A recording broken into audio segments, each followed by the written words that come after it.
Yun o, nakakatalaka.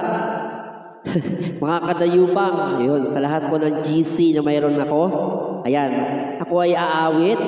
O, syempre, panibagong version naman natin to. So, syempre, kailangan medyo baguhin ko ng konti yung boses ko kasi medyo mataas ito. So, ginawa ko to kasi may nag-request nito. Ayan, request to ni Kuya Rene Rico Sario ng ano ba to? Ayun, mga GC. So, ano ko nahamon ako sa sinabi niya. So, try natin kung kaya ko to. Pero, mabaguhin ko lang yung aking boses. So, syempre, medyo kasi nga, sabi ko kasi niya mataas to. So, ang title nito ay Lason, Lason na Utot. Ito po yung title nito, yung Lason na Utot. So, marami na kasi nag-version nito. So, sa mahilig naman umutot tayo lahat, mahilig kayo. Ayan, yung mga Los Babaeros, hindi na pala. Hindi na pala. Yung mga kaibigan ko sa KKK, yan, mga ototino yan. Ayan, sa appetizer, ayan, muutot. Ayun, so nagawa ko tong kantan to ay para lang sa inyo lahat. Yun. Sa kaibigan nyo. Ayan, so huwag natin patagalin pa. So para po sa inyo lahat, ang Lason, palakpakan nyo naman ako. DJ Papa Rapsa Heart. Ito na. Request si Kuya Rene para sa inyo lahat sa mga GC. 69.7 Appetizer FM. Radyo mo, sana mo.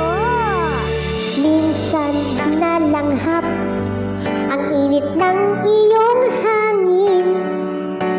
Akala ko kung ano iyon, matindi ang iyong nabuga. Sa aking pagtakip, sumisiksik pa din.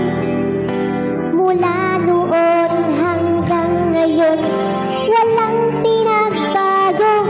Ngunit bigla kang umutot. Aking nadarama sa tindi ng halimuyak. Ako ay nahilo. Bakit ganyan ang iyong attitude? Matindi ka kung magpasabog.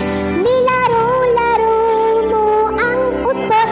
Ang tindi ng iyong hangin sa tindi ng iyong halimuyak.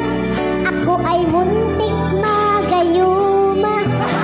Hanggang ngayon nalalanghap ko pa ang lason mong utot.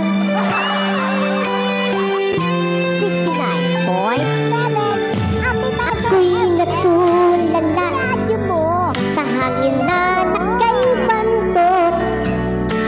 Agad akong nagtakip ng ilong, ngunit ito ay tumagos lang sa aking pagpinti.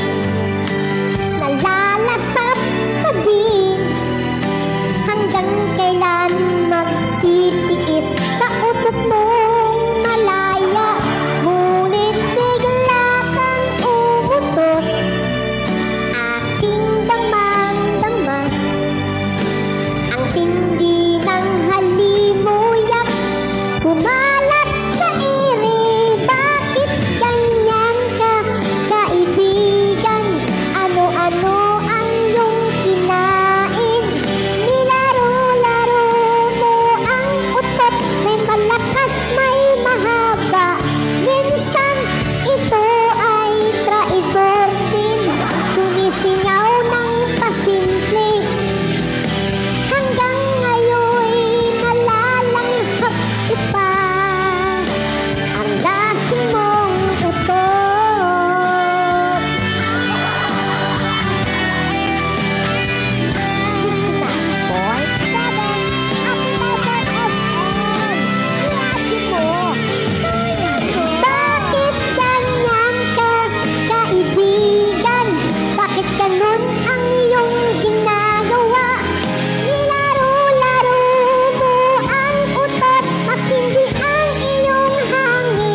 pa, Ratsa.